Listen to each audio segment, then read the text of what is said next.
Tina Shehaj. Je këngëtare? Po këndoj një herë. Mund të kesh shumë, një moment mund të mos kesh fare. Kur shkoje diku për të kënduar, ka patur njerëz pafund. Kurse tani nuk ka më as njerëz. Nëse ka ardhur me partneren, mund të plasim edhe një sherr i vogël. Kënga ime nuk do publikoj kur nëse nuk do dëgjoj në shtëpi. Si mund të marrësh një reper në kohët e sotme kur 70% e këngës është me të shara, në një pallat kongresesh ku ti ke mosha të ndryshme, ka shumë këngëtarë të mirë, të rinj. Në TikTok. Po, pafund. Ton të prodhosh një këngë. Nuk ka ngelur njeri pa u bërë këngëtar. Merë si sugjerim. Është edhe këngëtare. Punë madhe, thësh këngëtare për vetësh. Zemra e nënës nuk gënjen kurrë. Ki kujdes për filan person, në një moment ose në një tjetër do t'i dali. Për mua, vetëm fajtori ngre zë. Unë e mbyll aty, pastaj se qa zjatet pas krave, le të vazhdoj. Kam dëgjuar gjatë gjithë kohës që kam patur një atak paniku, jam përballur me anksin, domethënë thoja që mendoj që po bëhet shumë tragjike si gjë, derisa u përballa vet. Për ty ka mbaruar dhe ti thjesht pret, do iki tani, do iki pastaj. Nuk e marr anksin me veten në 2026 dhe të bëhet nami, të jem nën e 2 fëmijëve për shembull, dhe të iki të këndoj diku natën dhe të lë ata në shtëpi, nuk e perceptoj dot fare.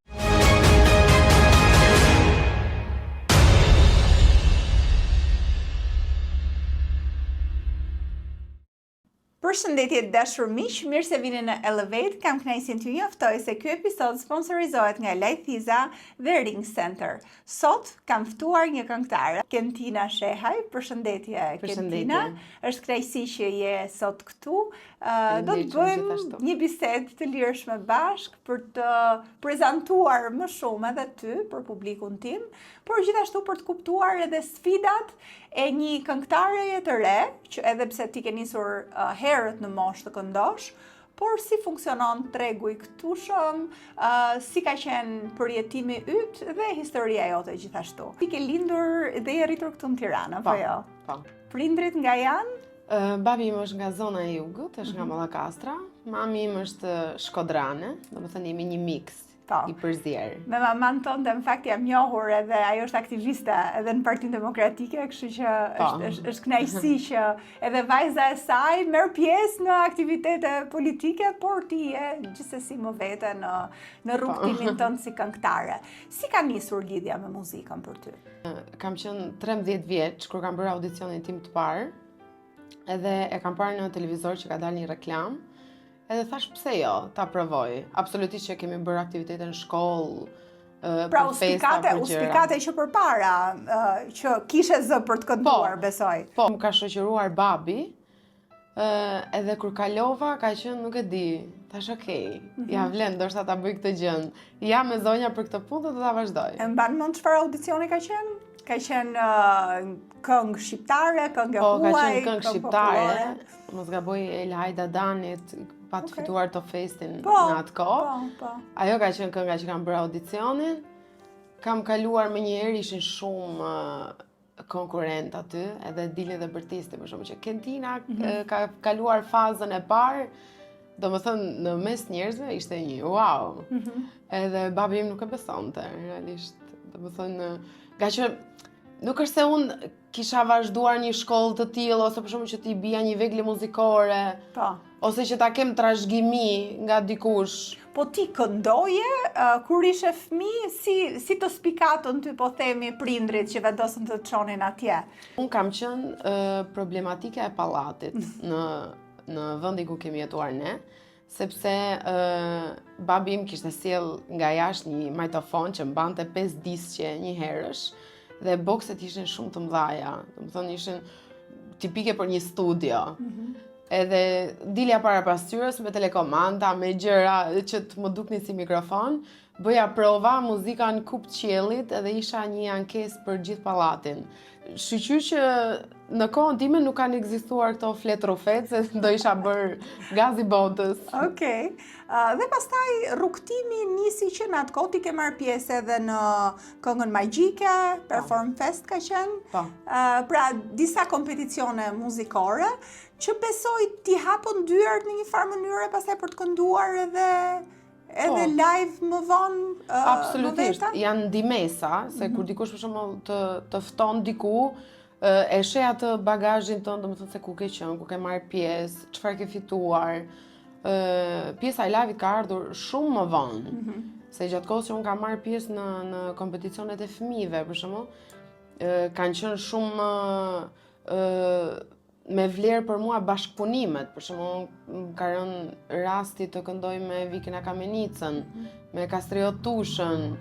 Domethënë kanë qenë që në vegjëli kanë qenë këto gjërat e bukura, që të shtyn pak të ecësh përpara. Gjatë netëve të çerek finales, gjysmë finales, ne bënim bashkëpunime të ndryshme. Edhe me Vikin ka qenë më i bukur dhe kam pas shumë emocione në studio. Aq sa nuk po këndoja dot këngën. Kemi qenë tek studia e Sokol Marsit, kemi patur në shtëpinë tonë si këngë bashkë me një djalë tjetër. Edhe nuk u intonoja dot fare, domethënë kisha shumë emocion. Unë e vogël, Vikin Akamenicë është ka vlera të mëdha, është ikon. Dhe mezi deri kur më tha që qetësohu. Do ta marrim me qetësi, kemi gjithë kohën e botës. Dhe doli shumë bukur. E kam kujtim shumë të bukur atë pjesë. Si e rritur ti në vite, po themi, si e rritur si këngëtare, si performuese, çfarë ke mësuar për gjatë këtyre viteve si këngëtare? Shiko, rruga e artit nuk është fare e lehtë. Ka shumë pengesa, ka shumë sfida, do shumë punë, do të kesh komunikim me shumë njerëz, duhet të bindesh veten që do kesh rrëzime, patjetër, diçka nuk do shkojë si duhet, diku mund të çalosh, diku mund mos futesh fare të marrësh pjesë. Ka qenë rrugë shumë e bukur, shumë e vështirë. Po e vështirë në ç'kuptim, domethënë mendon që edhe ti ke marrë aty që ke merituar, apo ka qenë e vështirë të shkoje drejt atyre synimeve tua? Shiko, e mira nuk ka fund. Ndoshta unë nuk kam punuar mjaftueshëm, ose ndoshta kam punuar mjaftueshëm, po thjesht nuk ka qenë ai momenti më i duhur. Plus unë kam bërë shumë pauza, gjëra që mendoj që më kanë penalizuar pak, se ndërkohë që e vazhdon duhet të ecësh, të investosh që një ditë i marrësh domethënë mbrapsht të gjitha. Ka patur për shumë momente që jam penduar që jam futur kësaj rruge. Pse? Sepse nuk isha mësuar që unë të shkoja diku dhe të mos fitoja asgjë. Domethënë, ecja gjithmonë me bindje që unë do shkoj këtu dhe do marr diçka prej kësaj, po jo gjithmonë ndodh ashtu. I bie që e rritur me vetbesim. Me vetbesim, po. Po me kalimin e kohës mësova që të jem pak më shumë optimiste për veten, që edhe kur rrëzohesh, e kupton domethënë që kishte diçka ku çalonte, që ta rregulloja me kalimin e kohës.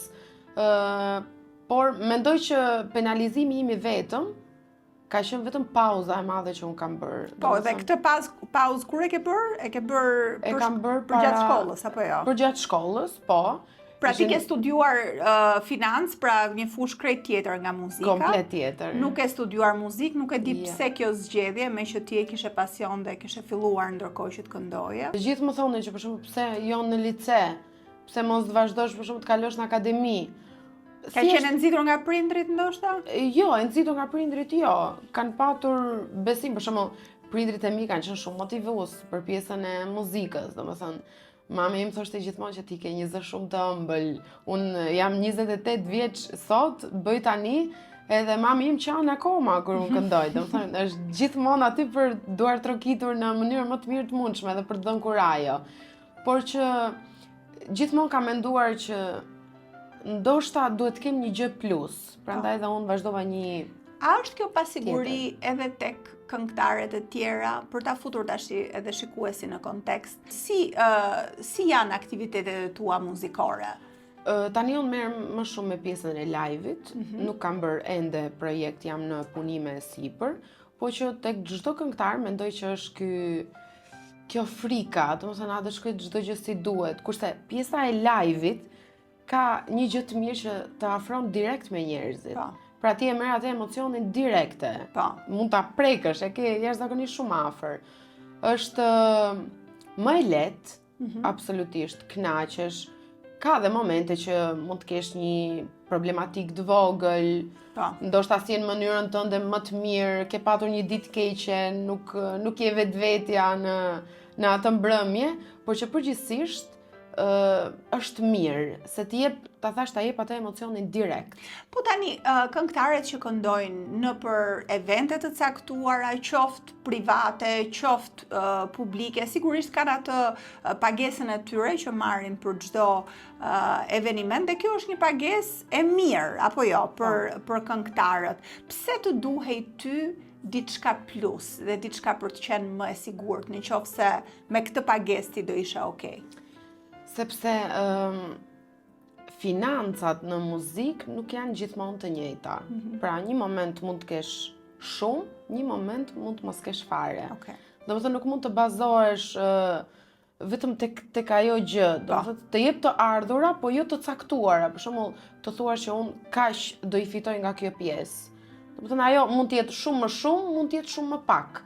Prandaj dhe unë kam dashur gjithmonë që të kem një profesion plus. Okay. Për të ardhmen, ndoshta një ditë domethënë mund të arri një çmim tjetër, dalin këngëtarë të rinj, ka çdo ditë dalin te çdo këngëtar i ri që e nis këtë rrugtim?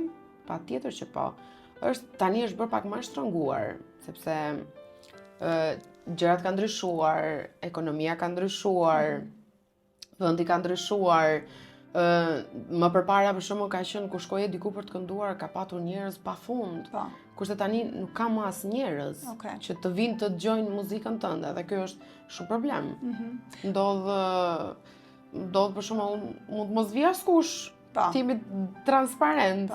Megjithatë, kjo nuk është përgjegjësia jote, apo jo? Është përgjegjësia e organizatorit të eventit në këtë rast. Por ata pastaj nuk thrasin këngëtarët nëse përgjegjësia ime është se unë mund të ndihem keq në atë moment, domethënë që nëse nuk ka një fluks. Por unë eci gjithmonë me mendimin që nëse dikush më thret, e ka klientelën e vet dhe do ta argëtoj, ka cili diçka ndryshe. Nuk është se duhet të eci unë me publik nga mbrapa. Gjatë gjithë kohës, e kupton? Po që përgjithësi është pa diskutim. Ndjen atë lëvizjen kur s'ka njerëz. Çfarë këngësh pëlqejnë përgjithsisht shqiptarët, audiencët, ata që dalin edhe shijojnë mbrëmjen? Ka preferenca të ndryshme, por që unë jam futur pak edhe popullores, është më tradicionale, mendoj që ne kemi muzikën më të bukur në botë. Domethënë kudo që dëgjohet është të ngretë, të lëviz nga vendi. Madje edhe të huajt kur vinë në Shqipëri e pëlqejnë. E vërtetë, dhe më pëlqejnë këto video që kanë filluar ti kërcejnë pak nëpër shesh, nëpër vende të ndryshme, po që muzika popullore pëlqejet shumë, moderne absolutisht, varet pak edhe me mosh, me gjenerata të ndryshme, po që popullorja mendoj që ecën. E ngretë, domethënë sado që ti jesh në një vend, ke shkuar për të bërë një pjesë moderne, do i bazohesh vetëm kësaj rryme, po nuk u fut pak ai ritmi i popullores, domethënë nuk bëhet mbrëmja, është e pamundur. Si e ruan zërin, si e përgatit përgjatë performancave, po nuk bën një gjë? Ky është një problem shumë kryesor. Bëjmë avull, përdorim vajda fine, domethënë mundohemi mos të flasim shumë, edhe pse kemi shumë për të thënë realisht. Në atë fazën që mjeku thotë që shiko duhet të kesh shumë kujdes, është një fije, kputet, nuk duhet të flasësh, nuk duhet të lodhesh, ne pikërisht në atë moment flasim absolutisht më shumë. Më ka ndodhur për shembull në muajin dhjetor, që ishim në 2025-ën, kisha shumë mbrëmje njëra pas tjetrës dhe erdhi një moment që zëri më la. Ashtu? Më la në mes të mbrëmjes. Ndodh absolutisht, ishte çdo ditë thuaj se drek, dark, isha vetëm duke kënduar. Ajo aq është lodhet, pastaj pak gripi, koha e pakujdesshme. Mundohesh që të ruhesh për sa i përket gripit edhe smundjeve? Mundohem të ruhem shumë, po gripi mendoj që më dashuron mua. Kam një kontratë përjetshme me të. Nuk më ndahet. Tani kur të ndali zëri, çfarë bëre? Asgjë ngela. Fati im i mirë që isha me dy kolegë të tjerë, edhe më ndihmuan, më nxorën nga situata, po jam ndier tmerrsisht shumë keq. Domethënë, çfarë nuk kam bërë? Merr avull, gjëra popullore, çfarë lexoja, pyet qatin pa diskutim, është bëri domosdoshëm. Domethënë po thjesht u donte vetëm pushim, asgjë tjetër. E besoj këtë, sepse më ka ndodhur dhe mua kur prezantoja festivalin, ka qenë prezantim shumë i rëndësishëm i festivalit në 2012, nga qenë edhe hera ime e parë, unë isha mezi prisja ta kisha këtë mundësi dhe më la zëri. Gjithmonë ndodh diçka para diçka të rëndësishme. Megjithatë, mirë është që ta kalosh pastaj edhe me një mendje të lehtë, se s'ke çfarë të bësh ndryshe. Kentina, sa i rëndësishëm ka qenë imazhi për ty për gjatë karrierës tënde dhe sa i rëndësishëm është për çdo këngëtare që bën punën tënde, që është pjesë e eventeve të ndryshme, veshja, grimi, a mundet një këngëtare tani mos jetë e paraqitshme dhe prap të ketë sukses? Mund të ndodhi, por personalisht unë jam një njeri që përpiqem ta ruaj shumë imazhin, emrin, që mos ta ndot fare. Në çfarë tim emrin? Emrin që unë, kur të thot dikush që thonte do këndoj Kentina, ta thot me një buzëqeshje, jo thot, okay, hajtë se Kentina do këndoj sonte, okay, kemi dëgjuar, nuk duam ta dëgjojmë. Ndodh dhe kjo? Ndodh, po patjetër që ndodh. Është shumë e rëndësishme mënyra se si ti e kuron veten në një mbrëmje. Për shembull, unë kam zgjedhur gjithmonë të jem shumë serioze në veshje, duke qenë se unë punoj shumë me mbrëmje familjare dhe dua që të jem ajo këngëtarja që edhe i argëton, po ka dhe një pamje që më shikojnë me dashuri, pra nuk dua të kem një veshje ekstravagante. Ndodh kjo? Ndodh, patjetër që ndodh. Dhe pastaj familjarët të vjen në siklet, kështu që besoj. Absolutisht, sidomos nëse ka ardhur me partneren, mund të plasim edhe një sherr i vogël. Ose jo i vogël. Madhor paksa. Pra, raste të tilla me ty nuk ka pasur. Jo, absolutisht jo. Unë jam jashtëzakonisht shumë serioze. Madje e kam shpeshherë debat me mamin tim këtë pjesë. Garderoba ime është, nuk e di, ndonjë ditë do plasi. Dhe kam jashtëzakonisht shumë fustane, gjëra, dhe mami im më thotë që pse se vesh të fustanin, them jo. Paraqitja ime duhet të jetë serioze dhe unë ose do shkoj me një fustan të gjatë, klasik, ose do vishëm me pantallona, kostum, xhaket, edhe nëse temperaturat janë të larta. Pra ti e do fokusin tek kënga dhe tek zëri, nuk e do shumë tek... Ti përshtas të dyja bashkë, që në përfundim të thojnë, kur të mbaroj ajo mbrëmje, unë e dashuroj shumë fjalën të thonë që ajo vajza ishte shumë e mirë, pesa bukur ishte veshur. Më pëlqen kjo, më jep ngrohtësi si gjë. Pastaj të paktën majsa më thoi njerëzit, unë jam njëri që bëj shumë atmosferë, afrohem shumë me njerëzit, jam gjatë gjithë kohës e qeshur, edhe shpesh për shumë njerëzit kur kanë kontaktet e mia, ma shkruajnë telefon ose pozitivja ose buzëqeshja. Zakonisht i menaxhon vet kërkesat për evente të ndryshme apo ke një menaxher që merret? Unë merrem personalisht vet. Me çdo mbrëmje timen, me çdo dalje timen. Kurohem vet. A ke ti një repertor këngësh që i këndon gjithmonë apo përshtatesh pastaj në bazë të kërkesave? Edhe në bazë të kërkesave, edhe në bazë të krahinave, varet në zonën ku po këndon. Kam repertor të gjerë, që është i gjithanshëm, i përfshin të gjitha rrymat,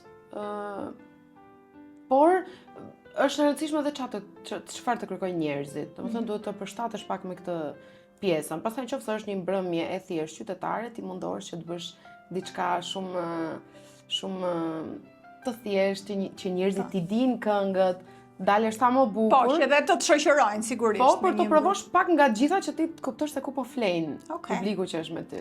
Kentina, ti vet ku je frymzuar, tek cilët këngëtar, ndërkohë që je rritur edhe vet në karrierë?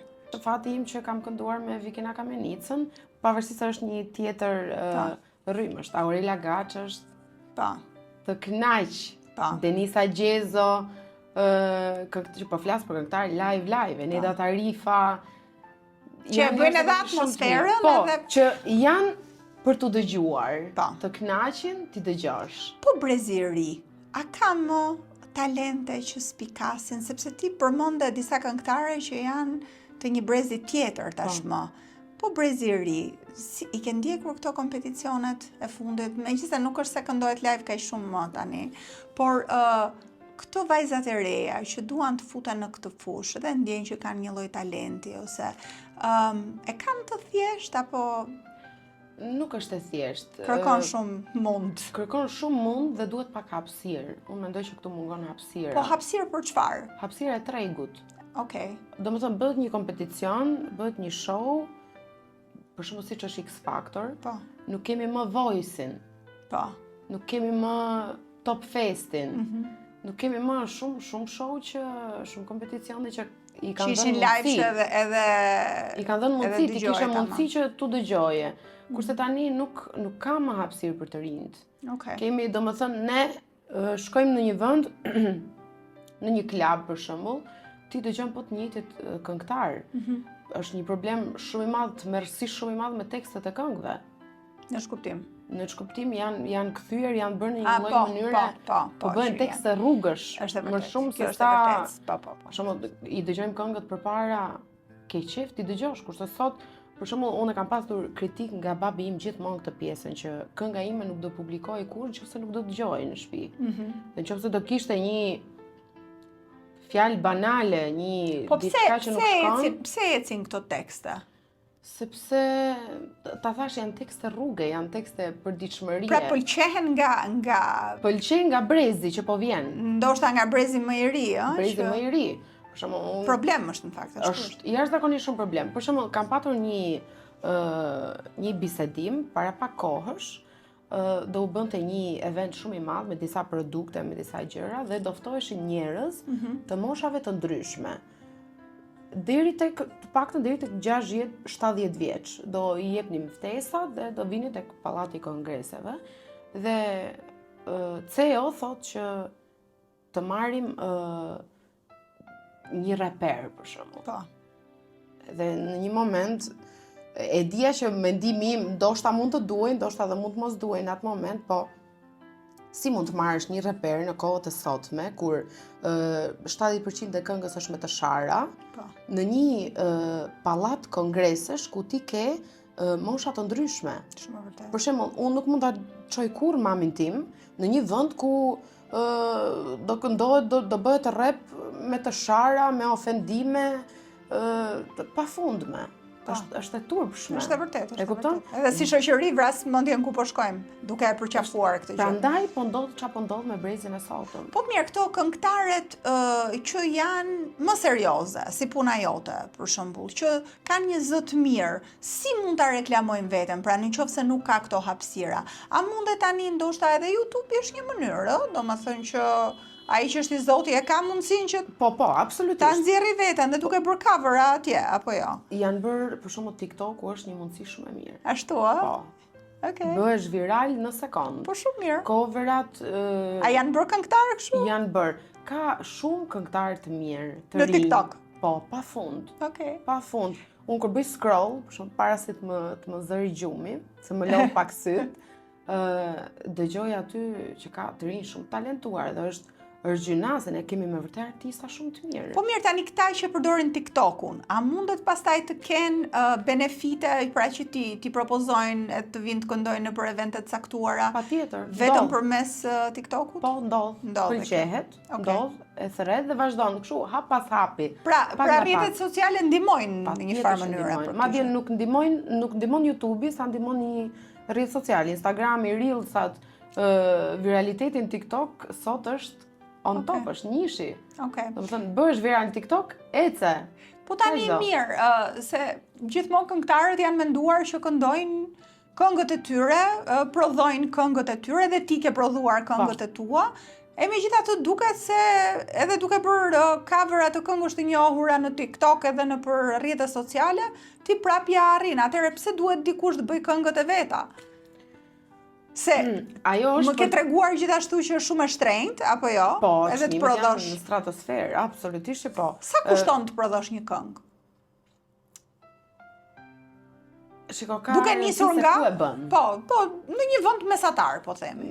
Në një vend mesatar, nëse je pa misi, pa 3 nuk zbret. 3.000 euro. 3.000 euro. Për ta prodhuar këngën. Po, për ta bërë këngën. Dhe pastaj videoklipi është më vete. Është në vete, është koston në vete. Okej. Pastaj ka dhe kompozitorë që kanë çmime më të ulta, punojnë shumë mirë, po thjesht nuk kanë emrin. Pra po pse ndihmon emri i kompozitorit? Ndihmon sepse një story që mund të bëj kompozitori, ose për shembull kur e ke bërë këngën filan vend. Okej, do futesh. Kështu funksionon rëndom. Pra edhe pse kënga mund të jetë koti për shembull. Po, edhe nëse është për të mos u dëgjuar. Rëndësi ka ku e ke bërë. Pastaj e rëndësishme fare është që për pjesën që pse duhet të kemi ne një krijim tonin. Gjatë kohës që ne bëjmë covera, se për shembull kjo është një bisedë që ne e bëjmë shumë shpesh. Ndërkohë që ne kemi këngën tonë, shkojmë diku dhe këndojmë këngët e tjerëve. Ndodh gjithmonë. Ato këngë janë, ato të këndohen. Po këngët e kolegëve për shembull? Këngët e kolegëve, këngët më përpara, siç janë ndër vite, dhe është mirë për të patur një krijim tëndin që thonë që e ka bërë një. Po, e ka bërë një, ta dëgjoj mirë çka ka bërë kjo. E kupton? Është e rëndësishme, absolutisht, është bagazh ajo. Por që unë momentalisht jam komplet e fokusuar, do bëj sa më shumë covera, sepse një 2-3 që nxora, më kanë ardhur mesazhe shumë të bukura, që pse nuk bën më shumë nga këto, që për mua është plus, se thash unë bëra një pauzë shumë të madhe dhe jam në ringritje tani më, edhe funksionon. Unë nuk e kam përdorur kur TikTok-un, po funksionon. Po sigurisht që kam gjetur Chelsea. Sigurisht që duhet ta përdorësh më shumë në kohët e sotme, besoj që rrjetet sociale janë pikërisht fuqia që gjithkush ka kur ndjen se ka një talent dhe ka një gjë të veçantë për ta ekspozuar veten, dhe kjo absolutisht është gjë e mirë, sepse ndoshta ai ofron mundësinë dhe këtyre që nuk kanë këto 3.000 eurot për t'i paguar për të bërë këngën, ose 3.000 euro për klipin edhe të gjitha këto para të tjera, për ta treguar veten. Kjo nuk është gjë e keqe. Për t'i bërë një vetë reklam vetes. Po. Kjo është e mirë. Se më përpara kjo s'ka qenë fare, përveç këtyre kompeticioneve që merr pjesë. Ka që avancuar pjesa e rrjeteve sociale. Po. Kurse tani është më shumë se sa duhet. Po.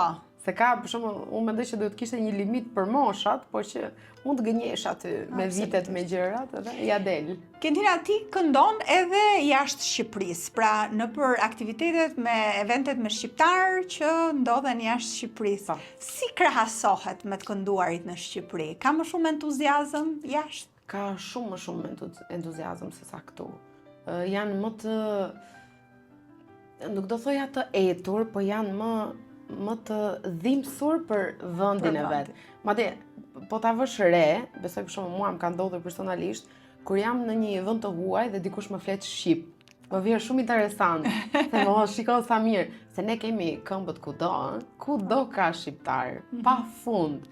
Po koncertet jashtë Shqipërisë kanë më dashuri brenda, kanë më entuziazëm, janë më, domethënë, do argëtohen nga fillimi deri në fund, i kanë këmbë ata njerëz, se e duan, është gjë që mungon dhe nuk bëhet shpesh, nuk ndodh shpesh. Ata bëjnë me data caktuara, me raste festash, edhe mblidhen të gjithë bashk, vetëm shqiptar, është jashtëzakonisht shumë bukur. Po më thoje edhe në bisedën që kemi bërë më përpara që rrugtimi jot ka qenë i bazuar në meritokraci, ti nuk e qenë pjesë e skandaleve, nuk e dashur ta ngresh kështu figurën tënde, e megjithatë, kjo fushë, si çdo fushë, besoj, ka xhelozi. Çfarë lloj xhelozie ka kjo fushë? Jesa më shumë specifike për ta kuptuar më shumë. Shiko, unë nuk kam zgjedhur kur të jem pjesë e skandaleve dhe të ul imazhin tim për shkak se unë mendoj të krijoj një familje nesër dhe kam qejf që njerëzit që kam përreth mos të turpërohen prej meje. Po ta duan atë që unë bëj. Dhe mendoj që çdo gjë, çdo event, çdo datë që unë kam qenë prezente, absolutisht është meritokraci, sepse unë e shikoj dashurinë që më japin njerëzit. Dhe kjo ka shumë rëndësi për mua. Pastaj xhelozia fillon, sepse unë ta thash sot fatkeqësisht, nuk kam dashur kur ta them si gjë, madje as ta pranoj, po nuk ka ngelur njeri pa u bërë këngëtar. Çuditërisht, domethënë, madje të sugjeroj ta provosh një herë, se në studio mund të ndodhë mrekulli. Madje mund të tregoj dhe një episod që unë kur kam prezantuar festivalin, kam prezantuar 2 herë festivalin radio televizionit shqiptar, më është propozuar një moment që më isha prezantuese të bëja një pjesë edhe të këndoja. Jo, sepse kam qenë gjithmonë me atë idenë që unë nuk di të bëj këtë, nuk është kjo fusha ime. Do me thënë, dhe nuk doja ta provoja se e dija që nuk është se kam e para nuk kam talent në muzikë, e dyta mund të stonoja dhe më thanë, mbaj mend, që pa problem se ti kur futesh pastaj në montazh me këto programe, del zëri fantastik. Prandaj thash, merre si sugjerim. Pra janë bërë shumë, po mirë, vetëm janë futur në këtë rrugë apo kam pas sukses edhe duke mos patur zë?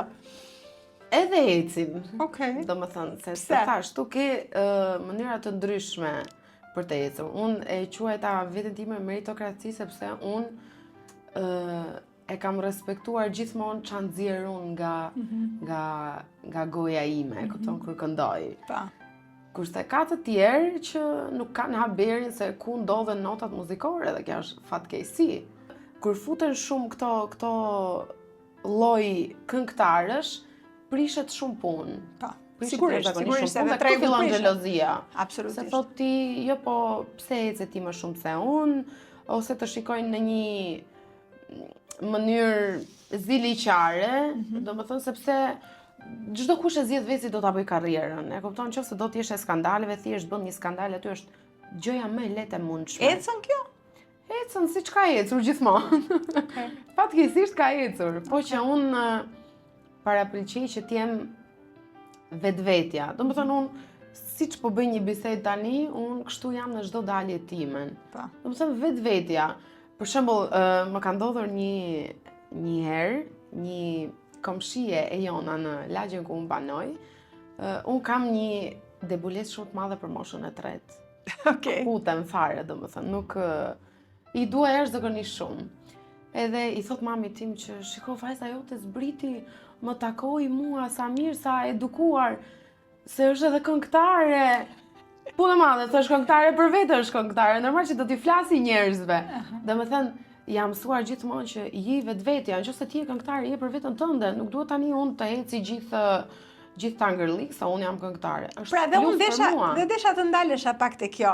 Pra ti nuk e ke këtë, po themi, prepotencën e të qenit që unë tani jam në një farë mënyre VIP, siç thuhet këtu, edhe nuk bëj këtë ose nuk bëj atë. Pra ti je edhe një vajzë familjare, që jeton me prindrit e tu, që besoj bën edhe punë që janë të nevojshme në shtëpi edhe të gjitha këto i bën. Po, jam njëri normal, do më thënë se jam këngëtare, nuk do më thënë që unë duhet të rri tani të zgjedh shoqëri, të bëj të rri me njerëz të caktuar, të dal me vrap mos më shohë njëri.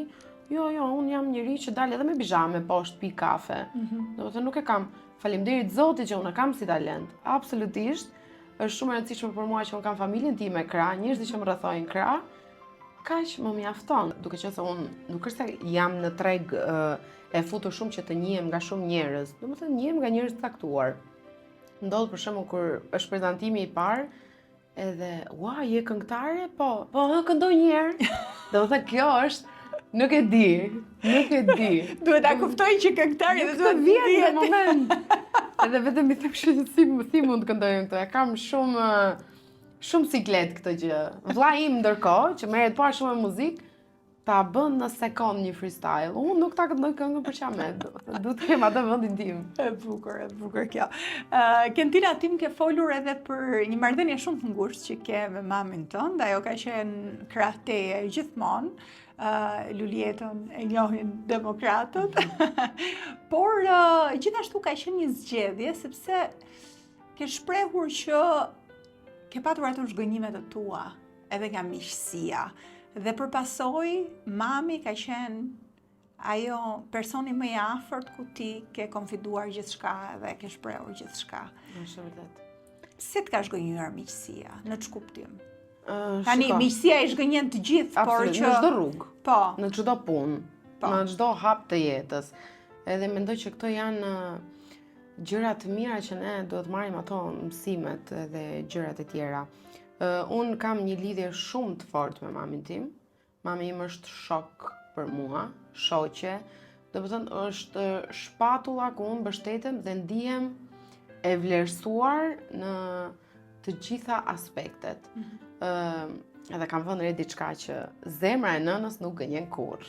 Në ç'kuptim. Në ç'kuptim. Nëse mami më thot mua që ki kujdes për filan gjë, ki kujdes për filan person, në një moment ose në një tjetër do t'i dali.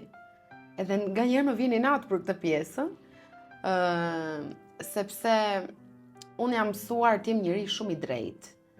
Do më thënë, edhe nëse e bëj një gabim, e kam bërë, e pranoj, nuk më vjen turp të kërkoj falje. Përgjithsisht pa dashje. Për me dashje, unë nuk jam njeriu që gënjej, nuk jam njeriu që të bëj keq, ose të jem ziliqare, xheloze. Kam shumë qejf të shoh gjithë njerëzit mirë, se po vin kohë shumë të vështira.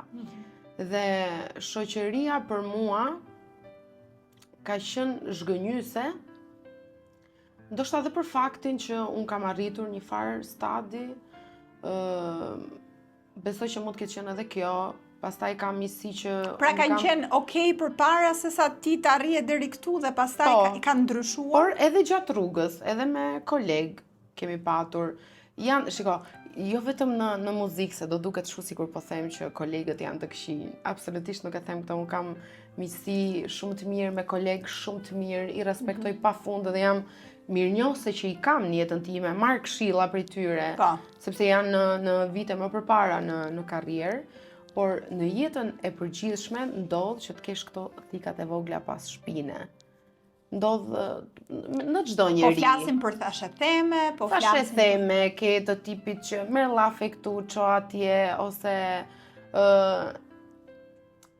në një moment që nuk i përgjigjesh se si do ti, ose se nuk del, fillon diçka pas krave, janë gjëra të përditshme këto, absolutisht ndodhin. Po ti ke përjetuar shumë? Unë jam njeri që i përjetoj gjërat shumë, i marr shumë afër zemrës. Edhe nuk e vuaj në moment, po e vuaj pas. Do më thënë, më lë një lëkundje pas, por që për shumë ka ndodhur të kem edhe debate. Debate për ata, se unë jam njeri që diskutoj. Nuk parapëlqej të ngrej zërin. Do më thënë, qofse është bërë diçka, ullu dhe ta diskutojmë, ta ballafaqojmë me tone normale, sepse për mua vetëm fajtori ngre zë. Edhe eci gjithmonë me këtë që nëse ti bë vërtet, okay, mendoje me veten, logjikoje, bisedoje, ke bërë diçka që ngre zërin dhe do të shfaqsohesh. Tani nuk mund të luajmë në gjykat si polici, të marrim dhe një avokat, domethënë ndodhin këto, janë të shpeshta, thjesht unë nuk besoj në shoqëri, unë besoj në miqësi. Dhe çka kam rreth të zemrës, të afërt, aty do lëndohesha shumë nëse do ndodhte një zhgënjim. Për pjesën tjetër nuk i marr për bazë fare. Po je natyrë që ndan jep shumë nga vetja? Unë jap shpirtin në shoqëri, në dashuri, në familje, në çdo gjë. Po në moment që thyem, unë nuk kthehem më pas. Jam shumë e vendosur për këtë pjesën. Madje kur bëjmë biseda, mami im thotë gjithmonë që keni kujdes me Kentinën. Keni kujdes, po ju mori inat, nuk kthehet më. Për mua, një gjë që thyet nuk merr më frym. Edhe eci gjithmonë me këtë pjesën. Mund të fal, po nuk harroj. Njëkohësisht nuk jam as tip gjykues, ose të ndjek një debat nga mbrapa. Unë e mbyll aty, pastaj se çfarë zgjatet pas krave, le të vazhdoj, nuk ka problem. Ti ke kaluar gjithashtu një episod ankthi, i cili ankthi është bërë shumë i shpesht në shoqërinë tonë. Shoqëria ka ndryshuar, njerëzit kanë gjithmonë më shumë probleme me shëndetin mendor, ndoshta se nuk kujdesen edhe për veten e tyre, por ankthi është një nga këto problematika dhe mua më vjen mirë që ti ke dëshiruar që ta ndash edhe me shikuesit këtë episod. Nëse mund t'tregosh pak se si e ke përjetuar dhe se si e ke kaluar, sepse duhet edhe shikuesit të shikojnë që kjo i ndodh kujdo, kur nuk e pret. Absolutisht, pavarësisht në mënyra të ndryshme, në pozita të ndryshme, kështu që nëse mund ta ndash si episod. Patjetër, ankthi është diçka që unë nuk e kam besuar kur që ndodh. Domethënë kur kam dëgjuar gjatë gjithë kohës që kam patur një atak paniku, jam përballur me ankthin, domethënë thoja që mendoj që po bëhet shumë tragjike si gjë, ose më dukte më shumë si justifikim. Derisa u përballa vet. Dhe të erdhi papritur. Komplet papritur dhe mendoj që është një nga gjërat më të vështira që mund të kem përjetuar ndonjëherë. Ankthi është një sinjal që ti në trupin tënd ke nevojë për një qetësi. Dhe gabimi më i shpesht që bëhet dhe që ankthi zgjat, unë jam përballur vetë prej një viti, deri kur më në fund e kuptova se ku ishte thelbi i komplet gjës. Domethënë bëja vizita dhe thoja, okej, ose këto s'janë në rregull, ose nuk po arrin të kapin diçka që un kam reale. Tani, episodi i parë, nëse kujton, sepse nga të gjithë ata që flasin për ankthin, nuk arrin dot ta përshkruajnë tamam ndjesinë që ndodh me trupin që tënd. ndodh, është frikë ta flasësh. Kjo ndodh me ankthin. Gjatë kohës që ti e flet kur ende nuk e ke kaluar, nuk do thjesht ta kujtosh si gjë. Për shembull, mua më ka ndodhur në një moment që un kam qenë shumë e qetë. Mund të kem kaluar shumë stres dhe çdo gjë akumulohet edhe mblidhet, sa në fundit jemi njerëz. Po në atë moment ke qenë e qetë. Në atë moment kam qenë shumë e qetë. Ndodhi një episod i vogël në pallatin ton, dikush ndroi jetë, u gjenda aty për ndihmes dhe isha shumë okay. Goditën që ma ka dhënë ankthi, atak paniku, siç e përshkruajnë mjekët, un kam qenë në gjumë. Dhe Pra s'ka qenë fare në atë moment. Jo, nuk kam qenë fare në atë moment. Ishte pasuese kjo. Un kam qenë në gjumë dhe ankthi këtë ka që të jep një dhimbje reale. Okay. Dhe të jep një dhimbje reale ku ti ke më shumë frikë. Pra dhimbje sikur ti dhimbje të dhëm krahu. Je duke, domethënë mbarove në atë moment. Okej, ashtu për ty është po. Në moment që ke kriza ankthi, çdo gjë për ty ka mbaruar dhe ti thjesht pret, do iki tani, do iki pastaj. Është luftë e madhe me veten. E gjithë gjëja që duhet bësh me ankthin, edhe këtë ja sugjeroj të gjitha vajzave, nuk është armik. Thjesht ankthi duhet pranuar. Duhet ta pranosh që ti ke ankth, mos të friksohesh, por të përballesh. Mos ta, domethënë, ta luftosh, por njëkohësisht ta pranosh me veten tënde që okay, un po kaloj një krizë, do punoj me të, do ta gjej që pse më erdhi kjo.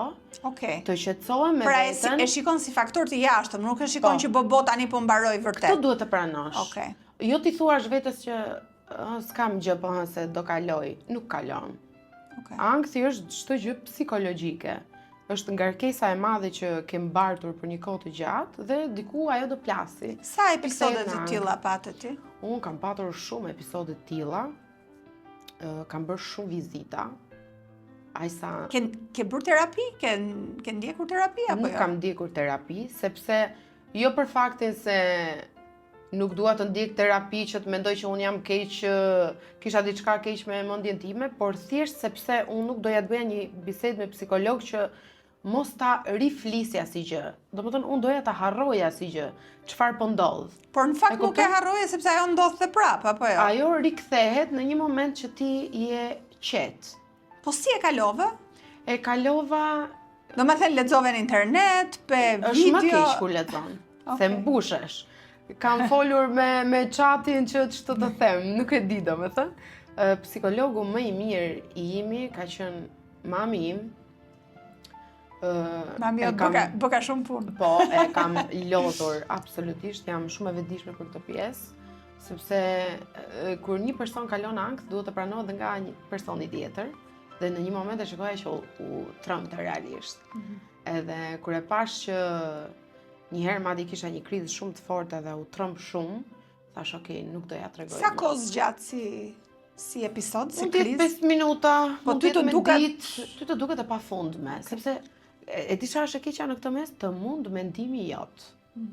Kjo është. Unë nuk kam pranuar të marr asnjë lloj mjekimi dhe në bazë të mjekëve kjo ka qenë një fitore për mua. Kam dashur që ta kaloj vetë, domethënë unë do përballem me të, do vi, do luftojmë bashkë për njëri tjetrin. Fati im i mirë është që kam patur mbi kokë njerëz që më kanë kuptuar. Domethënë unë isha në kafe edhe vetëm mami im me një shikim e kuptonte që unë realisht po kaloja një krizë. Nuk është e bëja veprime, gjeste, gjëra, thjesht isha e qetë, ama kisha një dhimbje reale në trupin tim. Pjesa më e vështirë ka qenë pagjumësia, se çdo gjë të kap natën, si çdo sëmundje që natën agravon. E vetmja mënyrë e mundshme është që të pranosh çfarë po ndodh dhe të qetësosh trurin tënd. Dushi është shumë i mirë. Të relakson komplet. Futu në një botë tjetër dhe zë ditën tënde me punë. Po. Kjo është më e rëndësishme që mos ta kesh mendjen fare. Unë kur kam bërë vizitën e parë, kam qenë shumë e qetë dhe i thoja mjekut që unë kam problem me zemrën, dhe ai më shikonte. Ti ke problem me zemrën? Shikom tha mua. A e di ti çfarë do të thotë kesh një problem me zemrën? Unë kam probleme me zemrën dhe i bija, domethënë i mshoja gjës time. Nëse ti do kishe një problem me zemrën, nuk do ishe aftë të diskutoje me mua. Më thoshte mjeku dhe përdore çk, më tha shikoje, këtu ke një pavion që momentalisht kanë ardhur, ishin shumë vajza të reja që po kalonin të njëjtën situacion dhe më dramatike, më keq akoma. Tha, ky është ankth. Ky do të thënë ja çfarë po përjeton, është një moment psikologjik i joti, pas 1 minuti mund të jesh shumë e qetë, ti qetësohesh në bazë të fjalës. Domethënë ty thjesht të duhet një njerëz që të thotë, kur ti thuash unë kam ankth, të thotë, "Ok, unë të kuptoj, po kjo do kaloj një ditë." Kjo është fjalia e vetme që mbyll çdo gjë. Kurse unë për shembull në fillim kisha, po, hajde spital, të vizitohemi, të bëjmë këtë, të bëjmë atë, edhe kjo e shton frikën se ti e fikson në mendjen tënde dhe thua, "Ok, unë do kaloj një krizë, çfarë do bëj pritrit e mi, do më çojnë në spital, do vizitohem." Po nuk mund vazhdohet kështu. Po. Duhet kaluar. Po si e kalove ti pastaj? E ke kaluar apo ke akoma episode? Mendoj që e kam kaluar, jo mendoj, po jam shumë e sigurt që e kam kaluar. Okay. Madje për vitin e ri bëra një betim vetes time që unë nuk e marr ankthin me veten në 2026 dhe të bëhet nami. Kam bërë vizitën e fundit, më kanë thënë që je shumë mirë, por të thash unë kam patur një mbështetje shumë të madhe. Mami im ka qenë mbështetje, miqtë e mi kanë qenë mbështetje, kam një njerëz special që ka qenë shumë mbështetje, vllai im ka qenë mbështetje, domethënë kam patur mbështetje nga të gjithë njerëzit dhe pa diskutim që me dashuri, jo ankthi, po edhe një sëmundje shumë e agravuar kalohet. Vërtet. Jo vetëm ankthi që është diçka, thjesht është një sinjal i joti. Domethënë, kur kam takuar doktor Ilir Ali Mehmetin, më ka dhënë një kurajë të jashtëzakonshme. Dhe tha, si mund të kesh ti një problem shëndetësor, domethënë tha. Ja tha, po të tregoj një histori dhe shpresoj që ti ta marrësh mesazhin. Dhe më tha, një gruaje ne i kishim prerë këmbën. Kishte patur probleme dhe i duhej prerë këmba. Dhe pas një kohë tha, vjen dhe thot, mua më kruhet këmba, kur realisht ajo kishte këmbë fallco. Është e njëjta gjë, tha. Okay. Edhe mendoja, thosha, okay, ndoshta nuk do shkoj më, dhe i thoja mami, tani nëse kam një gjë reale, një grip, një viroz, një gjë, më vjen turp shkoj të bëj një vizitë, tani më njohin. E kupton, jam bërë virale në një lloj mënyre në për urgjencë. Por ka kaluar dhe jam shumë e lumtur dhe për çdo njeri që e ka absolutisht e kalon. Çdo gjë kalon. Mua më vjen mirë që e ndan këtë eksperiencë edhe me shikuesit e tjerë që sigurisht ka shumë që e përjetojnë, po jo të gjithë e diskutojnë. Sepse ndoshta është ajo që the ti që nuk duan ta kujtojnë ose por pse jo edhe një paraprerje edhe po. Ka dhe turp, se dhe gjykohesh. Po, është. Më duket se nuk është në rregull kjo vajzë.